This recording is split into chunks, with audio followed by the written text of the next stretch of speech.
if we hear something and we listen to it, then we experience it, and then it either becomes real or not real for us, rather than my just giving you left brain information. So let's listen now to the root chakra from Chakra Chants.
That's a recording that I use a lot in workshops, because frequently we'll do exercises that will, for want of a better term, make you pretty spacey, and it's really good for grounding. Mm-hmm. And I saw a square shape, which is it's interesting, because that the square is the shape for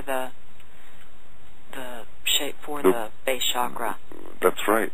Now I'm actually going to listen to an excerpt from the heart chakra, and this is from my latest CD, which is called Crystal Bowls Chakra Chants. Crystal bowls are just lovely, wonderful recordings, and they're played by these master crystal bowl players, along with these basically other tones for the chakra. So let's listen to that, and then we'll go to the crown, but first for the heart, okay? So let's see if we get some sound here. All right.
That was wonderful.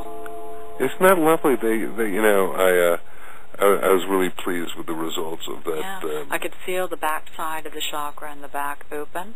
I could feel that it was restricted a little and opened, and there was some sort of judgment or something that got released, and then I felt gurgling in my solar plexus area. Nice. That was very nice. Thank you. And now we're going to take you up to the crown. I'm hoping that everybody can feel a difference, not only hear a difference in the different instruments and sounds and choices, but also hear a difference and feel a difference in the sound. So here we're going to take you up now to the crown center. And this is from Chakra Chants 2.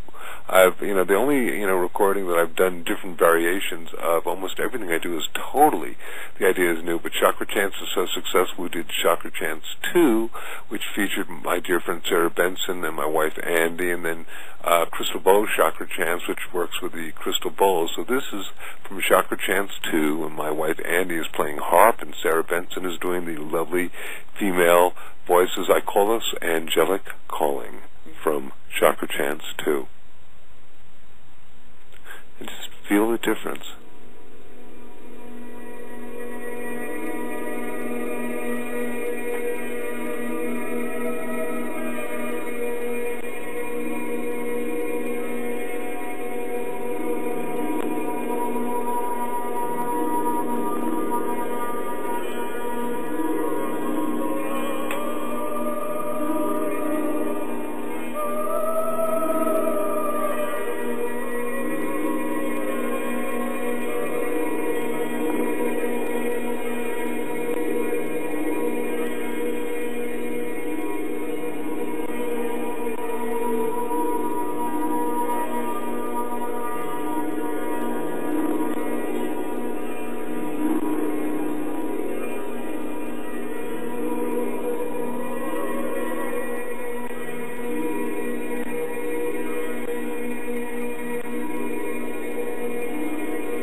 So a little excerpt from the crown chakra.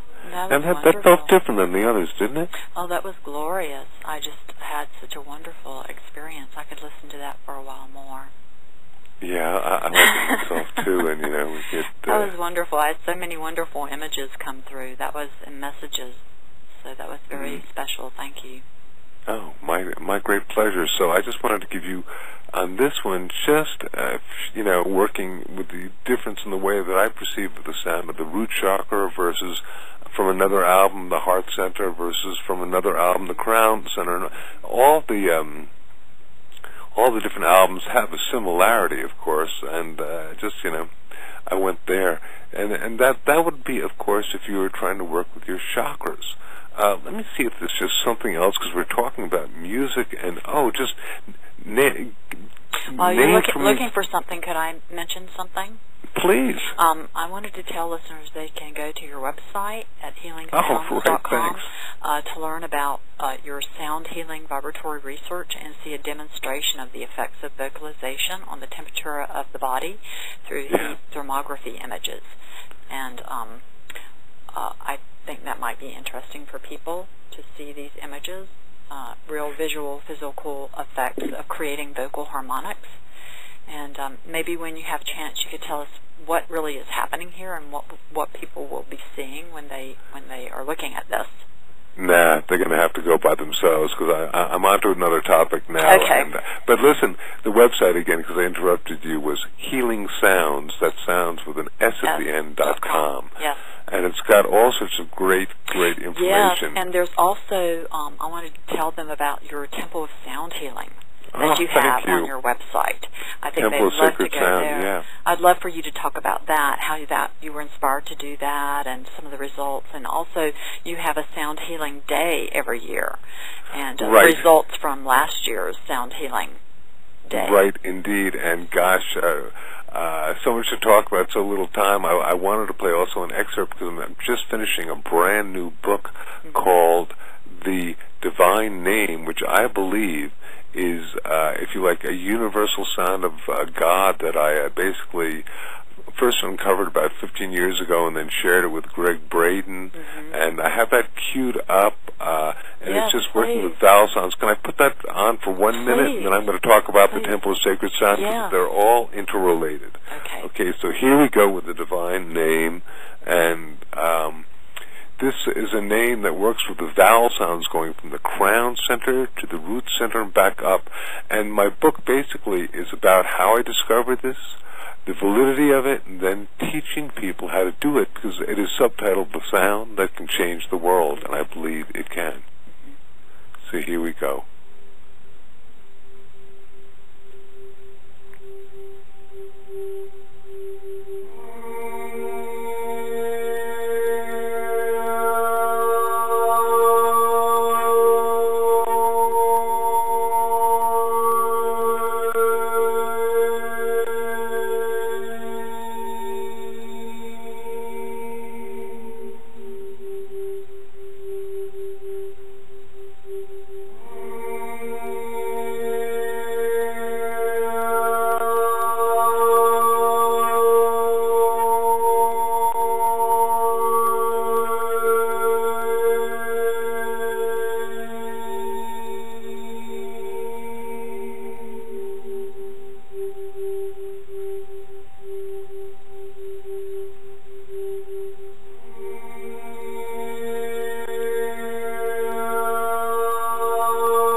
Finishing it up, and it actually is, if you like, the intonation of the name of God at the root of the three Abrahamic traditions, and it also incorporates the chakras and all that stuff. So I like to believe that it basically marries Hinduism and the Hebrew traditions, which are two of the major, if you like, mother-father religions of the whole planet, but getting to the Temple of Sacred Sound. About, I don't know, it could be as long as 10 years ago, I was in deep meditation, and I was asking whatever beings had given me the assignment to help bring awareness of sound and music for healing onto the planet. I said, okay, this seems to have occurred. I've got a couple of books that have done very well, that have brought a lot of awareness. I've done a lot of teaching. There are a lot of other people doing teachings. There are now all these sound healing conferences, and it seems like sound healing has really manifested on the planet. Have I done what I'm supposed to do? If so, that's great. Let me go to Tahiti and read comic books. And I received the message. I hear these voices sometimes, and this one said, no, continue your work. Simply take your focus. Continue with using sound for personal healing sounds, but if you like, incorporate sound for planetary healing sounds. I was like, okay. And within the last couple of years, basically created this website called the Temple of Sacred Sound that has 3 individual toning chambers where you can make intentionalized sound to project what I call, project peace and harmony for what I call global harmonization, the aspect of creating peace and harmony on the planet. And very, very simply, my reason for doing this is that currently the Internet is the, if you like, global mind of the planet, which is wonderful. But from my perception, it's really important and mandatory that we activate the global heart of the planet. And how do you activate the global heart? Well, in many different traditions, including Tibetan Buddhism, there's the interconnecting link between heart and mind is sound. So here is a place where you can basically activate the global heart of the planet using sound.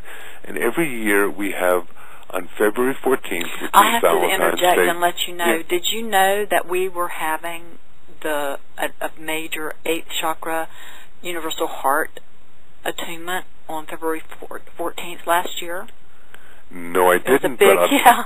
Dr. Jude Curvin was the one who focused it. She's in Avebury, England. She's a Hay House author.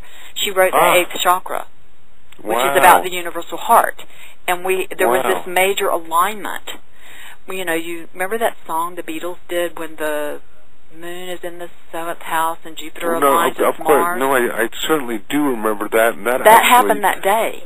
Yes, and actually, we have on our website, if you want to see, it's so interesting, there's something called the Global Consciousness Project, which is from Princeton. What they have is random number generators that do nothing more or less than project random numbers, but they find that when there are events of extreme compassion on the planet, that the numbers become much less random.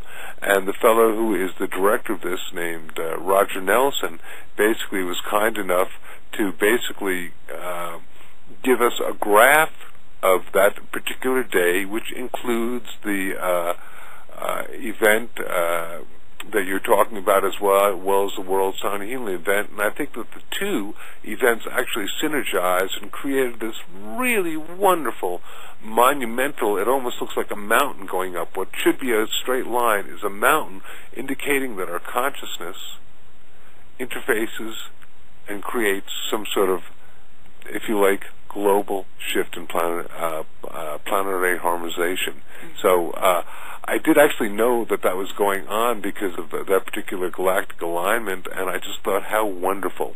So every but yours is every year, right? February 14th. Ours is every year, and last year was just wondrous, and I imagine that it'll continue to be even more wondrous as more and more people gather together. And it doesn't just have to be February 14th. Any time you feel like just projecting some light and love through sound on the planet, go to our www.templeofsacredsound.org. It's a great website. It also is it just won this year's website for best website from the Visionary Awards. So I'm very pleased about that too. Yes, it's wonderful. Congratulations. Thank you so much. And listen, it's been, I have the psychic hit that we're beginning to run out of time, so would I be correct about that? Yes, we probably should close, although there's so much more I would love to talk about. We hardly touched on anything I want to talk about. Hardly touched on anything, but KG, how about we do it again in the not-too-distant future? How about that? Yeah, that would be wonderful. I really want to, collaborate with you and see how, I'm sure there are a lot of ways that life wants to collaborate through us, I sense. So, do you have anything else you'd like to share with our listeners before we close? Any upcoming events you'd like to announce? Oh, well, we do have one event that we do once a year in the summer called the Healing Sounds Intensive. And it's a 9-day training that occurs in the middle of July. This is going to be the 15th one that happens, and we have master teachers from throughout the world that come and join us, including, for example, the Dalai Lama's favorite chant master, Lama Tashi, flies over from India for this, and just all sorts of wondrous major people. And it's a 9-day training. We begin at 9 in the morning, and we usually end about 10 at night. Of course, there's plenty of time for assimilation and food and rest, because the idea is not to burn you out, but it's just, if you can, if the idea is that sound coupled with consciousness can literally create the impossible, then we generate fields of light and love through sound for 9 days. Because, KG, the last thing I want to say is that the power of prayer is really becoming validated now, is it not? Yes. And one of the things, there is a reason why most of the prayer on this planet is vocalized. And that is because sound amplifies the energy of prayer. It's that simple, and yet that important. So I want everybody to really just remember the power of sound, not only to heal ourselves, but also to work on a global level. And I invite you, if you're interested, to go on to the healingsounds.com website and check out the Healing Sounds Intensive. And the last thing that I want to say to you, KG, besides thanking you and all your listeners for allowing me to share with you, is this. We heal the planet. We heal ourselves. We heal ourselves, and we heal the planet. How about if I go out with some music upon those words? Would you like that? Yes. Well, let me close. To learn more about Jonathan Goldman and his work in sound healing, please do visit his website at healingsounds.com. Have a beautiful day, everyone. A warm mahalo. Thanks again for joining us, Jonathan. It's been wonderful having you with us, and I look forward to having you on the show again very soon. Thank you so much, and you can just fade out this music whenever you want. Blessings of light and love through sound to everyone.